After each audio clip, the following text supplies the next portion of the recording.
Hello and welcome to SPMIS Academy. Today we will analyze important newspaper articles of 20th October 2023.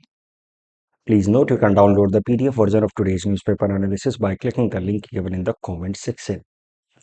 This is the list of the topics that we will be covering from today's newspaper.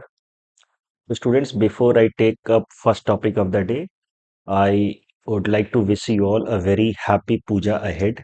अच्छे से enjoy कीजिए और फिर उसके बाद काफ़ी मेहनत करनी है आने वाले टाइम में। उसके अलावा एक बात और आपको बतानी है कि मैं जा रहा हूँ लगभग 1 वीक की छुट्टी पे पूजा के लिए, ठीक है? तो पूजा की छुट्टी मैं लूँगा। इसका मतलब ये नहीं कि न्यूज़पेपर एनालिसिस बंद रहेगा, मेरे जगह पे मृदुल सर, मैं यानी कि सत्यजीत कुमार, मेरे जगह पे मृदुल सर न्यूज़पेपर एनालिसिस करेंगे 1 वीक के लिए। तो सैटरडे से लेकर के नेक्स्ट सैटरडे तक मृदुल सर न्यूज़पेपर एनालिसिस करेंगे।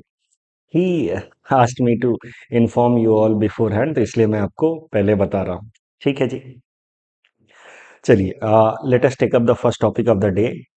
The topic is right to marry. देखिए, राइट टू मैरिज को लेकर के थोड़ा कंफ्यूजन हो गया। कमेंट सेक्शन में स्टूडेंट्स ने लिख करके काफ़ी डाउट्स पूछे। मुझे समझ आ गया कि आपके दिमाग में थोड़ा कंफ्यूजन है, क्योंकि ये आर्टिकल देखिए 2018 का है, इंडियन एक्सप्रेस का। जानबूझ करके मैंने 2018 का ये आर्टिकल आपके सामने रखा है, जहाँ पे आप देख रहे हैं कि हड़िया केस में सुप्रीम कोर्ट ने कहा कि right to marry person of one's choice is integral to right to life and liberty. मतलब right to marry person of one's choice is a fundamental right under article 21। और अब हाल फिलहाल में हमने देखा है कि सुप्रीम कोर्ट ने सेम सेक्स मैरिज में कुछ वर्डिक्ट दिया है, जिसका मतलब ये निकाला जा रहा है कि right to marriage is not a fundamental right. तो ये दोनों सुप्रीम कोर्ट के जो वर्डिक्ट्स हैं, they appear contradictory with each other, seemingly contradictory है, लेकिन इनमें भी एक बैलेंस्ड पोजीशन लिया जा सकता है, दोनों को रिकनसाइल किया जा सकता है। वो हम समझेंगे कैसे। मतलब ये जो मौजूदा जजमेंट दिया है सुप्रीम कोर्ट ने, इसका मतलब ये नहीं है कि उन्होंने right to marry person of choice as a fundamental right को स्ट्राइक डाउन कर दिया है। देखेंगे। So this topic is important from our syllabus GS paper 2 governance point of view, also important from our syllabus GS paper 4 ethics and integrity point of view. तो ये basic background तो आपको पता ही है। पुट्टा स्वामी जजमेंट 2017 का एक मॉन्यूमेंटल जजमेंट सुप्रीम कोर्ट का, जिसमें सुप्रीम कोर्ट ने राइट टू प्राइवेसी को एक फंडामेंटल राइट बताया अंडर आर्टिकल 21। इसी का फिर इस्तेमाल करते हुए सुप्रीम कोर्ट ने कई सारे और इम्पोर्टेंट जजमेंट्स दिए हैं। एक जजमेंट है हड़िया केस 2018 का। Kerala woman Hadiya converted to Islam and got married to a person Shafin Jahan. Kerala high court ने इस मैरिज को इलीगल डिक्लेयर किया, but then matter went to supreme court, और सुप्रीम कोर्ट ने पुट्टा स्वामी जजमेंट के अपने फैसले को इस्तेमाल किया और उन्होंने कहा कि what this girl does since she is an adult, so what she does is her matter of privacy, which is a fundamental right, and that is how using this idea supreme court ने कहा in this Handia case कि choice of partner for marriage is one's individual right to privacy and the state should not interfere it। तो सरल भाषा में कहें तो right to marry person of choice is now a fundamental right under article 21 as per supreme court judgement in Hadiya case. फिर उसके बाद हाल फिलहाल में हमने एक जजमेंट देखा सुप्रीम कोर्ट का सेम सेक्स मैरिज पे। वहां पे 5 जजेज की इस बेंच ने यूनानिमसली कहा कि marriage not a fundamental right. बाकी दो मुद्दों पे जज बेंचेस में डिफरेंसेस थे, जैसे अडॉप्शन को लेकर के या एलजीबीटी कम्युनिटी के बीच में यूनियन को किसी भी तरीके का रिकॉग्निशन देने को, उसमें थोड़े से डिफरेंसेस थे। लेकिन मैरिज को लेकर के तो ऑल द 5 जजेस सेज कि no, fundamental right to marriage तो नहीं है।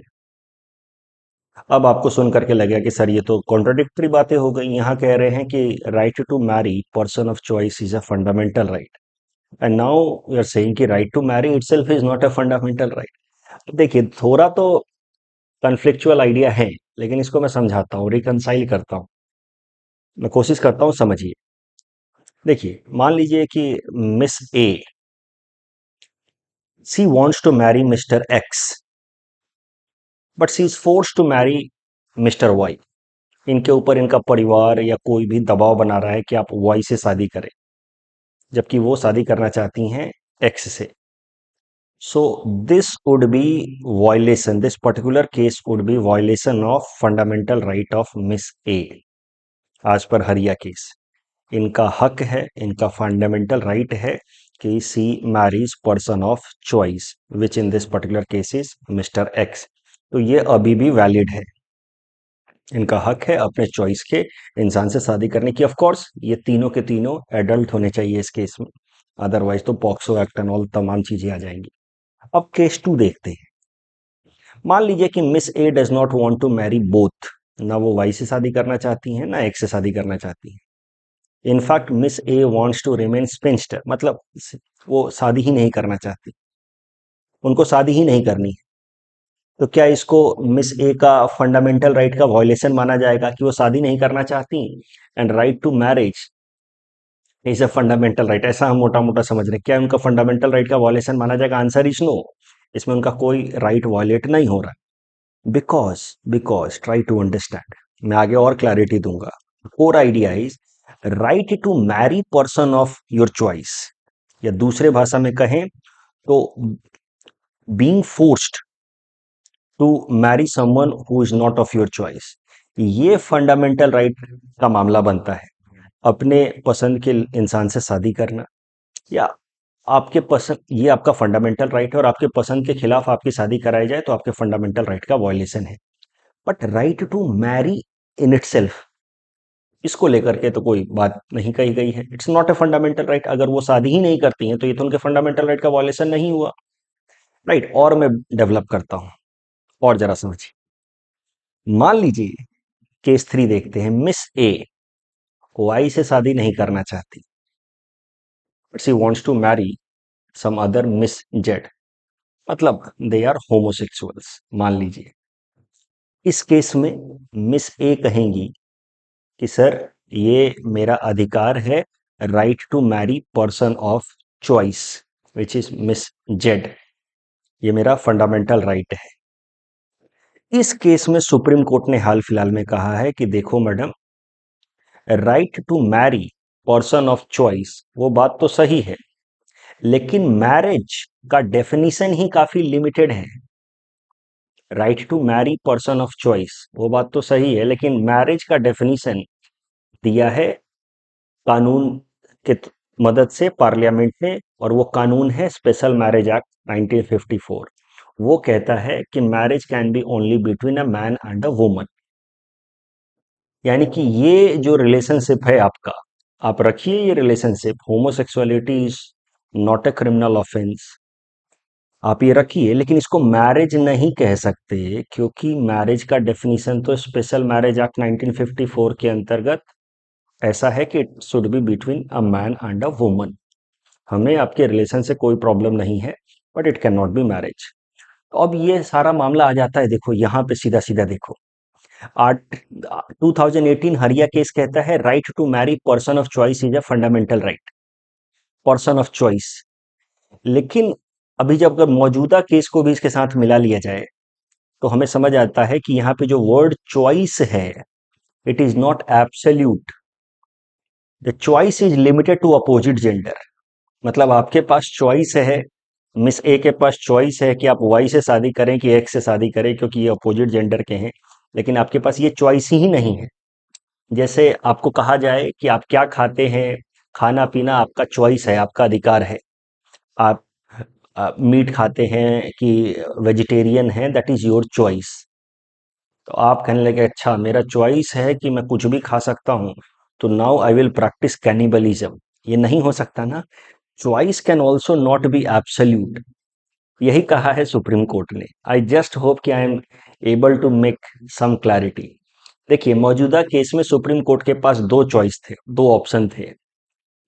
या तो स्पेशल मैरिज एक्ट का डेफिनेशन को ब्रॉडन कर देते, वो कर सकते थे, क्योंकि हमारे देश के अंदर ड्यू प्रोसेस ऑफ लॉ भी फॉलो होता है apart from procedure established by law. तो supreme court special marriage act में कह देते, डायरेक्टिव दे देते सरकार को कि देखिए आप ये जो स्पेशल मैरिज एक्ट के अंतर्गत डेफिनेशन है मैरिज का between a man and a women, इसको ब्रॉडन कीजिए।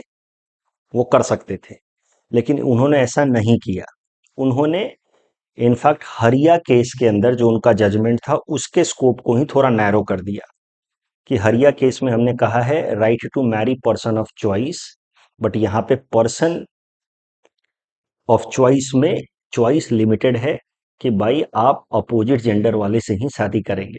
ठीक है, इसको लेकर के फैजान मुस्तफा साहब काफी रेप्यूटेड ये कॉन्स्टिट्यूशनल एक्सपर्ट माने जाते हैं, उन्हीं का ही आर्टिकल मैं कवर कर रहा हूँ।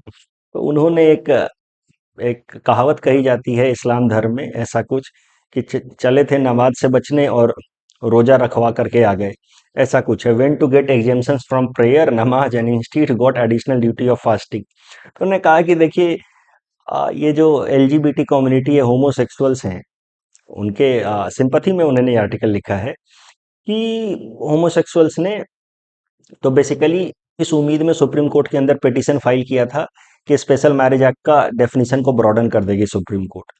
उल्टा सुप्रीम कोर्ट ने हरिया केस में अपने जजमेंट का ही स्कोप को नैरो कर दिया। तो थोड़ा सा क्रिटिसाइज करते हुए उन्होंने कहा है कि the supreme court has succumbed to prevailing ethos of majoritarian morality, क्योंकि देश में ज्यादातर लोग तो यही चाहते हैं कि अभी होमोसेक्सुअलिटी प्रैक्टिस ना हो, कम से कम उसको रिकॉग्निशन तो ना मिले in the form of marriage. तो supreme court has succumb to prevailing ethos of majoritarian morality than sticking to constitutional morality. देखिए ये सब बातें अपने लेवल पे हमें नहीं लिखना है, ये नहीं कि हम कह रहे हैं ऐसा, कंटेम्प्ट ऑफ कोर्ट लग जाएगा। और हम हैं कौन, मेरी आपका हमारा स्टेचर नहीं है ना कि हम सुप्रीम कोर्ट के किसी फैसले को सीधा सीधा कंडेम करें। तो हमेशा किसी एक्सपर्ट को कोट कर दीजिए, वो ज्यादा अच्छा रहेगा। यही है right to marry. I just hope कि अब क्लैरिटी आ गई है। बताइए कमेंट सेक्शन में, नहीं तो we can have a more broader discussion on this, क्योंकि इस पे हो सकता है कि आने वाले इंटरव्यूज में भी सवाल पूछे जाए।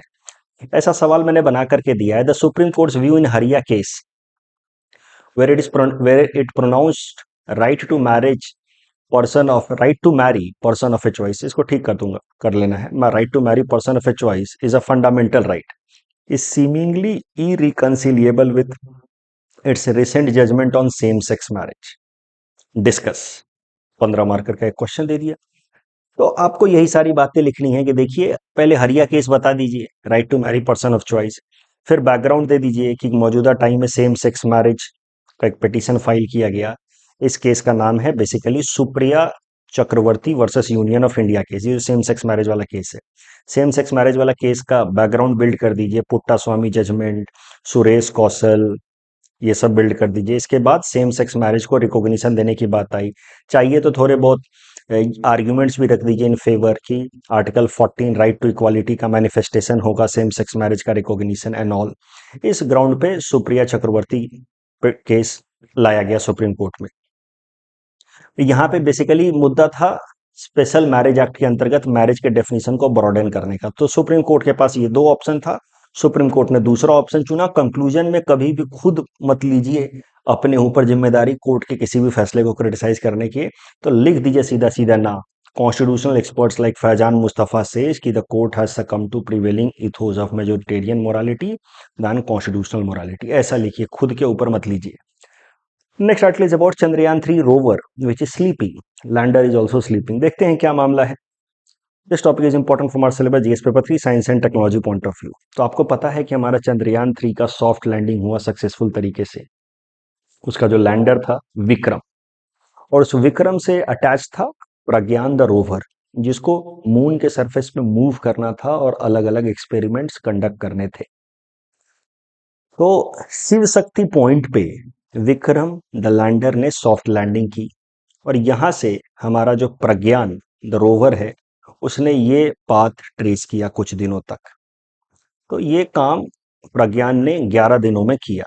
लैंडिंग के बाद प्रज्ञान रोवर लगभग 100 मीटर्स तक चला on moon surface in 11 days.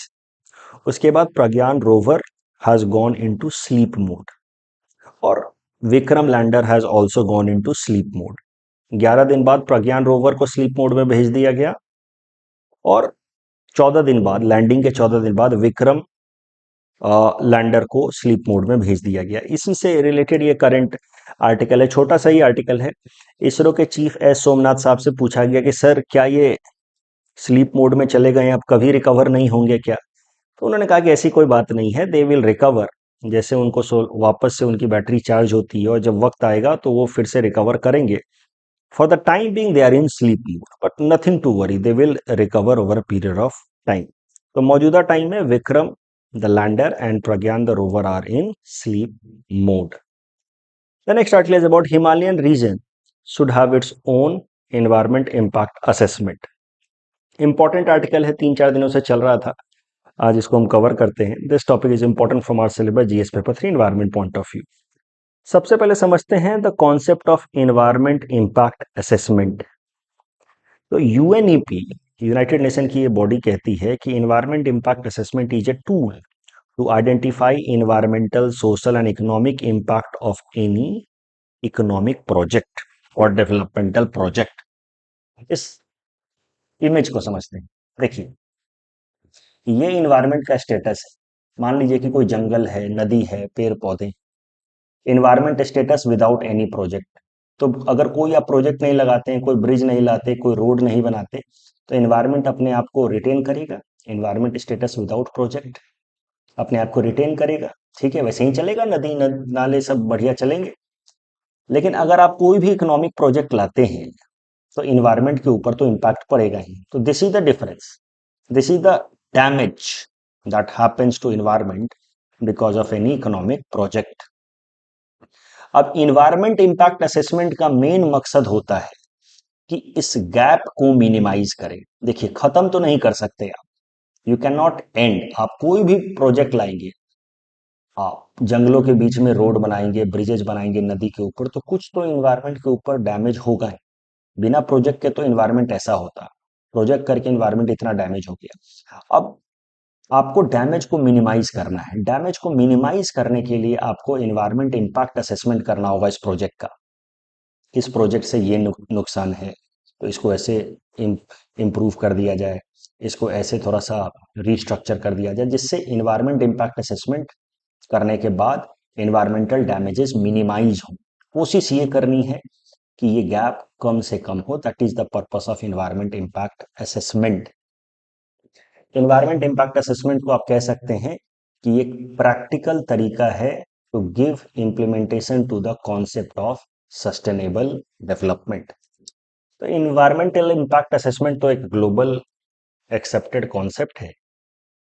इसको भारत में इंप्लीमेंट किया गया, मैंडेटरी बनाया गया under environment protection act of 1986, जिसमें तमाम जो इंडस्ट्रियल या इंफ्रास्ट्रक्चरल प्रोजेक्ट्स हैं उनके लिए मैंडेटरी कर दिया गया कि आप पहले इन्वायरमेंटल इम्पैक्ट असेसमेंट करें और फिर देखें कि उससे क्या डैमेजेज हो सकते हैं, फिर उसके बेसिस पे आप अप्रूवल के लिए अप्लाई करें. तो जितने भी इस तरह के डेवलपमेंटल प्रोजेक्ट्स हैं, mining, mineral, infrastructure development, real estate and all, इन लोगों को सबसे पहले एक इन्वायरमेंट इम्पैक्ट असेसमेंट करना होता है और फिर रिपोर्ट सबमिट करना होता है टू द कंसर्न्ड अथॉरिटीज. और इन्वायरमेंटल इम्पैक्ट असेसमेंट के बेसिस पे, वो रिपोर्ट पढ़ने के बेसिस पे कंसर्न्ड अथॉरिटी फैसला लेती है कि इस प्रोजेक्ट को अप्रूवल दें या ना दें.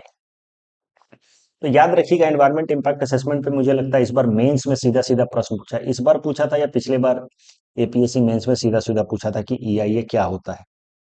ठीक है, मैं कंफ्यूज हो रहा हूँ, इस बार या पिछले बार पूछा था. नंबर चाहिए तो सीधे सीधे आपको पॉइंट्स रटे होने चाहिए. हमारे देश में एनवायरमेंट इम्पैक्ट असेसमेंट लाया गया 1986 में. सब्सिक्वेंट तरीके से इसको अमेंड किया गया, 2020 में लेटेस्ट अमेंडमेंट किया गया था. अमेंडमेंट के क्या फायदे, क्या नुकसान, क्या उसमें कंट्रोवर्शियल पॉइंट्स हैं, वो कभी और डिस्कस करेंगे. 7 स्टेप सीधे सीधे याद कर लीजिए इन्वायरमेंट इम्पैक्ट असेसमेंट में. Screening, scoping, prediction, mitigation, reporting, decision making and evaluation. Self explanatory है. पहले प्रोजेक्ट का स्क्रीनिंग कीजिए कि भाई क्या किया जा सकता है, क्या नहीं. स्कोप, इसका कितना डैमेज होगा. उसके बेसिस पर प्रेडिक्शन कीजिए कि क्या क्या और फ्यूचर में नुकसान हो सकते हैं. उसको मिटिगेट करने के लिए कोशिश कीजिए, रिपोर्ट बनाइए, फिर डिसीजन मेकिंग के लिए अप्लाई कीजिए. और एक बार जब इम्प्लीमेंट हो तो फिर प्रॉपर मॉनिटरिंग एंड इवैल्यूएशन करते रहिए. ये नहीं कि एक बार रिपोर्ट अप्रूवल हो गया, डिसीजन मेकिंग हो गया, उसके बाद ग्राउंड पे आपका डैमेज ज्यादा हो रहा है, much more than what you predicted, yet you continue with the project. That should not be done. Decision making के बाद भी आपको कंटिन्यूअस मॉनिटरिंग एंड इवैल्यूएशन करते रहना. तो ये 7 स्टेप्स याद कर लीजिएगा. तो इन्वायरमेंट इम्पैक्ट असेसमेंट में बेसिकली 2 चीजें होती हैं. टेक्निकल एनालिसिस कि physical, ecological, socio economic impact क्या होगा, लोगों का ओपिनियन कि आपका क्या मानना है. Public sentiment is also given importance in environmental impact assessment. की कोई रोड बन रहा है तो लोगों का ओपिनियन 100 दिन के अंदर लेकर के कंपाइल किया जाता है, उसके बेसिस पे फिर एनवायरमेंटल इम्पैक्ट असेसमेंट रिपोर्ट बनती है, उसको जमा किया जाता है कंसर्न अथॉरिटीज को, उसके बेसिस पे वो फैसला लेते हैं। तो डिसीजन मेकिंग के बावजूद भी इम्प्लीमेंटेशन के दौरान रेगुलर मॉनिटरिंग एंड इवैल्यूएशन होते रहना चाहिए। Current article environmental impact assessment से रिलेटेड है। हाल फिलहाल में आपको पता है कि सिक्किम में तीस्ता नदी से रिलेटेड एक लेक के अंदर ग्लेशियर लेक आउटबर्स्ट फ्लड आया था, GLOF। उसके बाद से लगातार डिमांड चल रही है कि पूरा का पूरा हिमालयन रीजन के लिए इन्वायरमेंटल इम्पैक्ट असेसमेंट का नया मैकेनिज्म, नया स्टैंडर्ड होना चाहिए, और पूरा का पूरा हिमालयन रीजन के लिए नया पैरामीटर्स होना चाहिए EIA का, और पूरे हिमालयन रीजन का कंबाइंड रूप से एक EIA रिपोर्ट बनना चाहिए कि वहां क्या प्रोजेक्ट्स लाए जा सकते हैं, क्या नहीं लाए जा सकते। तो बेसिकली इस GLOF के बाद से पूरे हिमालयन रीजन के लिए EIA के नए मैकेनिज्म और पूरे हिमालयन रीजन का कंबाइंड EIA की बात चल रही है। ये आप लिख सकते हैं अपने आंसर में। कभी मान लीजिए कि इन्वायरमेंट इम्पैक्ट असेसमेंट पे प्रश्न आ जाए, तो कंक्लूजन में लिख सकते हैं कि recently there has been a demand growing on to have a separate parameters for EIA in Himalayan region and have a comprehensive EIA of entire Himalayan region to have an understanding कि what kind of projects could be taken up in this region। Directly इससे मिलता जुलता तो नहीं है, but एक प्रश्न आया था UPSC 2021 में, थोड़ा खुद से रिसर्च कीजिए और उसके बेसिस पे इस क्वेश्चन को अटेम्प्ट कीजिए and you can submit the answer in the comment section. ये 7 स्टेप रट लीजिएगा, EIA में नंबर चाहिए, सीधा ये स्टेप रट लीजिए, करंट डेवलपमेंट्स रट लीजिए, आपको नंबर मिल जाएंगे। The next article is about Gaza Hospital bombing. This topic is important from our syllabus GS paper for ethics and integrity point of view. देखिए क्या हुआ है इजराइल के अंदर, कैसे हमास ने उनके ऊपर अटैक किया, फिर इजराइल ने रिटेलिएट किया, इसके ऊपर एक काफ़ी डिटेल्ड डिस्कशन मैंने कल किया था कुछ अपने स्टूडेंट्स के साथ। वो वीडियो आज शायद से यूट्यूब पे आएगा, 1-1.25 घंटे का वीडियो है, आप उसको थोड़ा देखिए तो आपको पूरा का पूरा सिचुएशन इजराइल पैलेस्तीन का और बेहतर तरीके से समझ आएगा। बट मोटा मोटा तो आपको पता ही है, मुझे लगता है 7 अक्टूबर के आसपास, 6 या 7 अक्टूबर को हमास ने हमला किया, और हमास ने इजराइल के ऊपर हमला किया, कई सारे उन्होंने हॉस्टेजेस बना लिए, सिविलियन एंड मिलिट्री हॉस्टेजेस। उसके रिटेलिएशन में Israeli army has now started bombarding the Gaza region, यहाँ पे हमास एक्टिव है। अब दिक्कत क्या है कि गाजा में तो 20 लाख लोग रहते हैं, सबके सब तो टेररिस्ट नहीं है, सबके सब तो हमास वाले टेररिस्ट है नहीं। अब उन सिविलियन पॉपुलेशन की कैजुअलिटी ज्यादा हो रही है। ऐसे ही दौरान एक हॉस्पिटल पे बॉम्बिंग हो गई, लोग तो वैसे ही परेशान थे, हॉस्पिटल जा रहे थे इलाज के लिए, वहां बॉम्ब गिर गया। अब वो बात अलग है कि इजरायली फोर्सेस कह रहे हैं कि ये बॉम्ब जो हॉस्पिटल पे गिरा है वो हमने नहीं गिराया है, वो बेसिकली कोई जिहादी ग्रुप था, वो इजराइल के ऊपर बॉम्ब मारना चाह रहा था, मिसाइल मारना चाह रहा था, उसका मिस फायर हो गया, ठीक है, और वहीं गिर गया हॉस्पिटल के ऊपर गलती से। अब ये सब एलिगेशंस, काउंटर एलिगेशंस चल रहे हैं, बट इस पूरे सिचुएशन में एथिक्स में कहाँ इसका इस्तेमाल हो सकता है वो जरा देखिए। ये आपका एथिक्स का सिलेबस, एथिक्स के सिलेबस में अगर आप अपना चैप्टर 6 देखें मेनली, तो वहां पे आपको ये टॉपिक दिखेगा, ये वाला, ethical issues in international relations. Ethical issues in international relations. अब आपको समझना चाहिए कि इंटरनेशनल रिलेशंस मेंशन है GS पेपर 4 में भी, एथिक्स एंड इंटीग्रिटी में भी, और GS पेपर 2 में भी। तो दोनों के आंसर राइटिंग में क्या अंतर होना चाहिए, यहाँ पे आपको हर एक इंटरनेशनल इवेंट का एथिकल एस्पेक्ट समझना चाहिए कि क्या इसमें एथिकल आइडियाज या इश्यूज हैं, एथिकल कंसर्न्स या एथिकल डायलेमा क्या है। तो ये जो डेवलपमेंट्स हो रहे हैं इजराइल और गाजा के बीच में, स्पेशली इजराइल और हमास के बीच में, उसमें कई सारे एथिकल इश्यूज हैं जिसपे यहाँ पे इस सेगमेंट में एथिक्स में सवाल पूछा जा सकता है, क्योंकि एथिक्स में आपका सिलेबस है ethics, ethical issues in international relations. तो let us see ethical issues in current case. सबसे पहला जो एथिकल इश्यूज मुझे समझ आ रहा है वो तो ये है कि use of terror groups bye intelligence agencies, ये हमेशा बैकफायर करता है। देखिए आज जिस हमास के पीछे पड़ा है इजराइल, इस हमास को ब्रीड किया है, डेवलप किया है इजराइल की इंटेलिजेंस एजेंसी मोसाद ने, as per several accounts, it's an open secret that it is Mossad, that जो इसराइल की सीक्रेट एजेंसी है, that lead to rise of Hamas. आज भी हमास का एक ग्रुप या एक फैक्शन पूरी तरीके से इसराइल के साथ है। तो यूज ऑफ टेरर ग्रुप्स, अक्सर इंटेलिजेंस एजेंसीज ये रास्ता अपनाते हैं कि हम टेरर ग्रुप्स को प्रमोट कराते हैं। जैसे पाकिस्तान क्या करता है, पाकिस्तान की जो आईएसआई है वो इंडिया के अंदर टेररिज्म फैलाती है इस उम्मीद में कि इंडिया को कमजोर करेंगे, लेकिन वो टेररिस्ट पाकिस्तान में ज्यादा तकलीफ देते हैं। That is an ethical issue जो इस केस में भी देखने को मिल रहा है।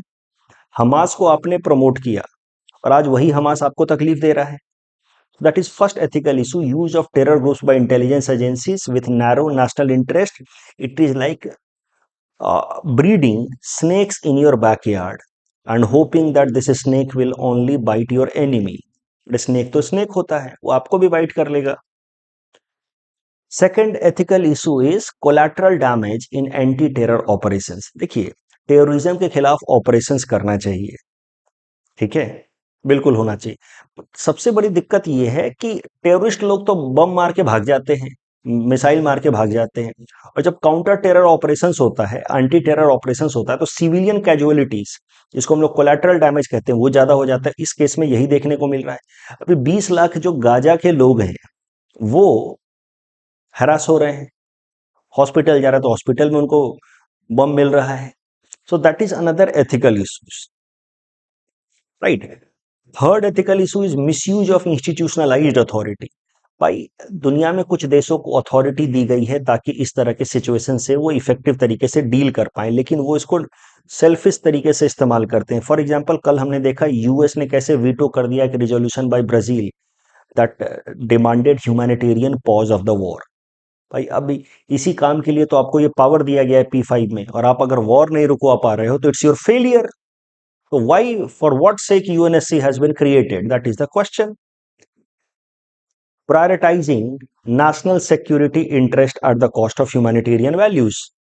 तो अभी इजराइल क्या कर रहा है? देखिए, मैं ये नहीं कह रहा कि इजराइल गलत कर रहा है या हमास गलत कर रहा है। मैं कभी कभार कमेंट सेक्शन में देखता हूं कमेंट्स, तो मुझे लगता है कि जो मैं एनालिसिस बता रहा हूं वो तो मैं किसी न किसी एक्सपर्ट्स का ओपिनियन बताता हूं, लेकिन स्टूडेंट्स उसको इन्फर कर लेते हैं कि जैसे मैं अपनी बात कह रहा हूं। I never say my own mind, right.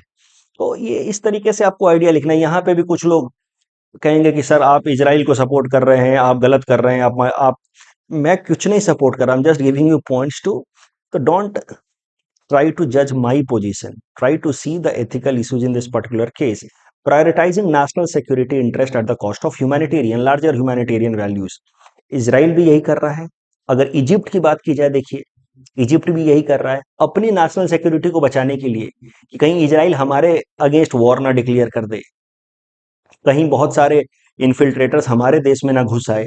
ऐसे सिचुएशन में भी इजिप्ट ने राफा क्रॉसिंग को बंद कर दिया है। हमने देखा था राफा क्रॉसिंग को। अब इस चक्कर में हो क्या गया है, पूरा का पूरा जो गाजा है वो एक लार्ज ओपन जेल बन चुका है, जिसमें लगातार बॉम्बिंग भी चल रही है और लोगों के पास जाने के लिए कोई जगह ही नहीं है। Egypt is prioritising its national security over larger humanitarian value and it close Rafah crossing. Overall अगर इसमें एथिकल इश्यूज एक देखा जाए लार्जर कम्युनिटी पे, हमारे आपके लेवल पे एक एथिकल इश्यूज देखा जाए तो वो है compassion fatigue for world community. क्या होता है कंपैशन फटीग? देखिए, कंपैशन फटीग को सरल भाषा में बोले तो जब इंसान को फर्क पड़ना बंद हो जाता है, लगता है अरे ये तो होता ही रहता है। ऐसे लाशें देखना, लोगों का रोना बिलखना देखने के बावजूद भी अगर हमें फर्क नहीं पड़ता कुछ भी, हमें लगता है अरे ठीक है कहीं हो रहा है तो जस्ट ए न्यूज, लिख लो एग्जाम में कैसे काम आएगा। तो दिस शोज कि we are having compassion fatigue, अब हमें फर्क नहीं पड़ता। Again I am not saying कि इजराइल की गलती है या हमास की गलती है या पैलेस्टीन की गलती है। Israel is also under kind of ethical dilemma. Israel के सामने एथिकल डायलेमा है कि वो अपने सिटीजन का इंटरेस्ट का ध्यान दे कि लार्जर ह्यूमैनिटेरियन वैल्यूज को ध्यान दे। अगर इजराइल चुप बैठता है तो फ्यूचर में और अटैक होंगे। That is a dilemma over with respect to Israel. National security का ध्यान दे कि ह्यूमन वैल्यूज का ध्यान दे। तो Israel is also under compulsion. ऐसे हालत में कंक्लूजन में कैसा लिखना चाहिए कि the world community in general must rise to this occasion and try to find an institutionalized solution to such problems. Why we have left things to Israel and Palestine? Why we have left them to decide?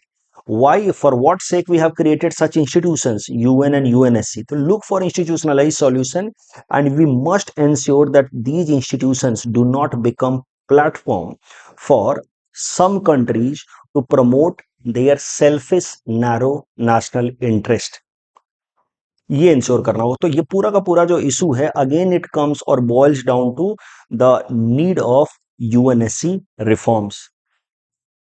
कल जो हमने आपको practice question दिया था उसका answer देख लेते। IPEF is not a free trade agreement, और दूसरा स्टेटमेंट सही है। इसमें तो दोनों स्टेटमेंट गलत हैं। They are caused by shifts in Martian tectonic plates. Mars के अंदर टेक्टोनिक प्लेट्स तो नहीं है, पूरा एक लार्ज क्रस्ट है। InSight Mars lander has detected largest quake over observe on Mars. तो सेकंड स्टेटमेंट करेक्ट है, आई एम सो सॉरी। दूसरा करेक्ट है, पहला गलत है। माइक्रो एल्गी से रिलेटेड ये देखिए, micro algae require high fertile land. Land पे तो माइक्रो एल्गी उगता ही नहीं है, सो इसलिए तीसरा स्टेटमेंट गलत हो गया। तो अपने आप एलिमिनेशन मेथड से you get the answer. That's all from our side for today. Thanks for watching.